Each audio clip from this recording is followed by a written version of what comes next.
സ്വന്തം പ്രവർത്തകരെ കടന്നാക്രമിച്ച മുൻ ബംഗാൾ മുഖ്യമന്ത്രി മമതാ ബാനർജി ആൾക്കൂട്ടത്തിനിടയിൽ നിന്ന് ഒരു നേതാവിന്റെ കരണത്തടിക്കുന്ന ദൃശ്യങ്ങൾ ഇപ്പോൾ സമൂഹ മാധ്യമത്തിൽ വൈറലാവുകയാണ്. ഭരണം നഷ്ടപ്പെട്ട മമതയുടെ സമനില തെറ്റി ഭ്രാന്തായതുപോലെയാണ് പെരുമാറുന്നത്. ബംഗാളിലെ ബറൂയിപൂരിൽ പ്രായപൂർത്തിയാകാത്ത പെൺകുട്ടിയെ ബലാത്സംഗം ചെയ്ത് കൊലപ്പെടുത്തിയതിൽ പ്രതിഷേധിച്ചുകൊണ്ട് ബാലിഗഞ്ച് പാതയിൽ നിന്ന് കൊൽക്കത്തയിലെ ഹസ്രത്തിലേക്ക് തൃണമൂൽ കോൺഗ്രസിന്റെ വിദ്യാർത്ഥി യുവജന സംഘടനകൾ നടത്തിയ റാലിയിൽ വലിയ സംഘർഷമാണ് ഉണ്ടായത്. ഈ സമയത്ത് തന്നെ തൃണമൂൽ നേതാവും മുൻ മുഖ്യമന്ത്രിയുമായ മമതാ ബാനർജി ഒരാളെയും മറ്റ് ചില പ്രവർത്തകരെയും തല്ലുന്നത് കാണിക്കുന്ന ചില വീഡിയോ ദൃശ്യങ്ങളാണ് സോഷ്യൽ മീഡിയയിലൂടെ തന്നെ പ്രചരിക്കുന്നത്. എന്നാൽ ഈ സംഭവം ബഹളത്തിനിടയിലും ജനക്കൂട്ടത്തെ നിയന്ത്രിക്കാൻ ശ്രമിക്കുന്നതിനിടയിലുമാണ് നടന്നതെന്നും ഇത് തെറ്റായ രീതിയിലാണ് അവതരിപ്പിക്കുന്നതെന്നും തൃണമൂൽ നേതാക്കളാണ് അവകാശപ്പെട്ടിരിക്കുന്നത്.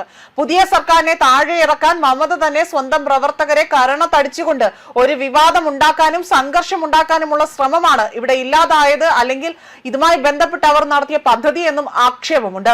ദൃശ്യങ്ങൾ പ്രചരിച്ചതോടുകൂടി തന്നെ കാര്യങ്ങൾ കൈവിട്ടു പോവുകയാണ് ചെയ്തിരിക്കുന്നത്. അതേപോലെ തന്നെ കൽക്കട്ട ഹൈക്കോടതിയിൽ നിന്ന് അനുമതി ലഭിച്ചതിനെ തുടർന്നുകൊണ്ട് ബുധനാഴ്ച നടന്ന റാലിക്കിടെ തന്നെ കാലിഗഞ്ച് കാളിഹട്ട് പ്രദേശങ്ങളിൽ സംഘർഷാവസ്ഥ ഉടലെടുത്തിരുന്നു. നിശ്ചിത റൂട്ടിൽ നിന്ന് അവിടെ നടന്നുകൊണ്ട് റാലിയിലേക്ക് ചിലർ അതിക്രമിച്ചു കയറി മുദ്രാവാക്യം വിളിച്ചുകൊണ്ട് അന്തരീക്ഷം തടസ്സപ്പെടുത്താൻ ശ്രമിച്ചതായി തന്നെ തൃണമൂൽ കോൺഗ്രസ് ആരോപിക്കുന്നുണ്ട്. ഇത് ഇരു വിഭാഗവും തമ്മിലുള്ള സംഘർഷത്തിലേക്ക് നയിക്കുകയും ഇത് പെട്ടെന്ന് തന്നെ ഉന്തും തള്ളും വഴക്കിലുമായി തന്നെ അത് വളർന്നതിനിടയിൽ തന്നെ മമതാ ബാനർജി ആൾക്കൂട്ടത്തിനിടയിൽ ഒരാളെ തല്ലുന്നതിന്റെ നിരവധി വീഡിയോകൾ സോഷ്യൽ മീഡിയയിൽ പ്രത്യക്ഷപ്പെടുകയാണ് ചെയ്തത്. ആ വ്യക്തി ഒരു തൃണമൂൽ കോൺഗ്രസ് പ്രവർത്തകനാണ് എന്നതാണ് മാധ്യമങ്ങൾ അവകാശപ്പെട്ടിരിക്കുന്നത്. മറ്റു വീഡിയോകളിൽ മമതാ ബാനർജി നിരവധി പ്രവർത്തകരുടെ പുറകിൽ അടിക്കുകയും പിന്മാറാൻ ആംഗ്യം കാണിക്കുകയും ചെയ്യുന്നതായി തന്നെ കാണാൻ സാധിക്കുന്നുണ്ട്. സംഘർഷത്തിലെ തിക്കിലും തിരക്കിലും പെട്ട് തന്നെ നിരവധി പേർക്ക് പരിക്കേറ്റതായും റാലിയിൽ ഉണ്ടായിരുന്ന ചില തൃണമൂൽ കോൺഗ്രസ് നേതാക്കളും പ്രവർത്തകരും പറയുന്നുണ്ട്. അതുമാത്രമല്ല, അവരെ ഉടൻ തന്നെ ആശുപത്രിയിലേക്ക് കൊണ്ടുപോകാനുള്ള ക്രമീകരണങ്ങൾ ചെയ്തു വരികയായിരുന്നു. അതേസമയം മമതാ ബാനർജി തന്നെ സ്ഥലത്തെത്തി വഴി വൃത്തിയാക്കാൻ ആളുകളോട് പിന്നീട് മാറാൻ ആംഗ്യം കാണിക്കുകയും ചെയ്യുന്നുണ്ട്.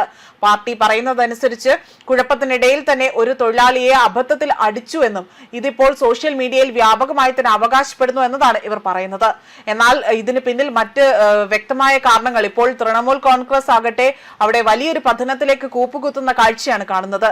കഴിഞ്ഞ തിരഞ്ഞെടുപ്പോട് കൂടി തന്നെ അവിടെ ഉണ്ടായിരുന്ന വിമത നേതാക്കൾ എല്ലാവരും തന്നെ അവർ യഥാർത്ഥ തൃണമൂലാണ് എന്ന് അവകാശപ്പെട്ടുകൊണ്ട് വിമതപക്ഷത്തേക്ക് ചാടുകയും, അതായത് തൃണമൂൽ കോൺഗ്രസിൽ നിന്നുകൊണ്ടുള്ള നേതാക്കളെല്ലാം വിമതപക്ഷത്തേക്ക് പോവുകയും ചെയ്തതോടുകൂടി തന്നെ തൃണമൂലിന്റെ അടിവേര് തന്നെ ഇളക്കുന്ന ഒരു സംഭവമായി മാറിയിരുന്നു. അതിന് ശേഷം തൃണമൂൽ കോൺഗ്രസിന്റെ പാർട്ടി ആസ്ഥാനം പോലും കൈയടക്കാൻ വിമത നേതാക്കൾ അവിടെ ശ്രമങ്ങൾ നടത്തുകയും അത് അവരുടെ കൈപ്പിടിയിൽ ഒതുക്കുകയും മമതയെ പെഴുവഴിയിലേക്ക് ഇറക്കിവിടുന്ന ഒരു സാഹചര്യം ഉണ്ടാവുകയും ചെയ്തിരുന്നു. മാത്രമല്ല, കഴിഞ്ഞ ദിവസം പുറത്തു വന്നൊരു വാർത്തയിൽ മമതയുടെ അക്കൗണ്ടുകളെല്ലാം തന്നെ ഫ്രീസ് ചെയ്യപ്പെടുകയും ഏകദേശം 490 കോടി രൂപയുടെ അടുപ്പിച്ച് തന്നെ അവിടുന്ന് ആ ഒരു അക്കൗണ്ടിൽ നിന്നും ഈ തുക ഫ്രീസ് ചെയ്യപ്പെടുകയും ചെയ്തതായിട്ടുള്ള വിവരങ്ങൾ അടക്കമാണ് കഴിഞ്ഞ ദിവസങ്ങളിലെല്ലാം തന്നെ പുറത്തു വന്നത്. അതിനിടയിലാണ് ഇപ്പോൾ മമത തന്നെ സ്വന്തം പ്രവർത്തകർക്ക് നേരെ വടിയെടുത്തുകൊണ്ട് അവരെ പൊതിരെ തല്ലുന്ന, അല്ലെങ്കിൽ ശക്തമായി തന്റെ കൈകൾ കൊണ്ട് തന്നെ സ്വന്തം കൈകൾ കൊണ്ട് തന്നെ പ്രവർത്തകന്റെ കരണത്തടിക്കുന്നതായിട്ടുള്ള ദൃശ്യങ്ങളടക്കം പുറത്തു വന്നിരിക്കുന്നത്. ഇതാകട്ടെ ഇപ്പോൾ അവിടെ മുൻ ബംഗാൾ മുഖ്യമന്ത്രിയായ മമതാ ബാനർജിക്ക് മമതാ ബാനർജിയെ വലിയൊരു പ്രതിരോധത്തിലേക്ക് ആക്കുന്ന നടപടിയാണ്, അല്ലെങ്കിൽ അത്തരമൊരു പ്രവൃത്തിയാണ് അവർ ചെയ്തിരിക്കുന്നത് എന്നതാണ് വിലയിരുത്തപ്പെടുന്നത്. മാത്രമല്ല, ഇനി എത്ര ശ്രമിച്ചാലും ബി.ജെ.പി സർക്കാരിനെ, എൻ.ഡി.എ സർക്കാരിനെ,